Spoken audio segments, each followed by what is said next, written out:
શહેરમાં રણછોડરાય મંદિરના વરઘોડામાં તોપની સલામી આપવાનો માર્ગ હવે મોકળો બન્યો છે। ગત માસમાં કોર્ટ દ્વારા તોપની સલામી આપવાની મંજૂરી અપાઈ હતી।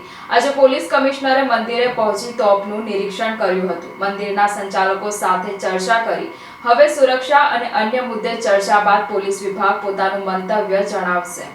રણછોડરાય મંદિરના વરઘોડામાં તોપની સલામી આપવાનો માર્ગ મોકળો બન્યો। ગત માસમાં કોર્ટ દ્વારા તોપની સલામી આપવાની મંજૂરી અપાઈ હતી। આજે પોલીસ કમિશનરે મંદિરે પહોંચી તોપનું નિરીક્ષણ કર્યું હતું। મંદિરના સંચાલકો સાથે ચર્ચા કરી હતી। હવે સુરક્ષા અને અન્ય મુદ્દે ચર્ચા બાદ પોલીસ વિભાગ પોતાનું મંતવ્ય જણાવશે। 180 વર્ષથી ચાર દરવાજા સ્થિત રણછોડરાય ભગવાનના વરઘોડામાં તોપની સલામી અપાતી હતી। છેલ્લા 28 વર્ષથી કોર્ટે પ્રતિબંધનો આદેશ આપ્યો હતો।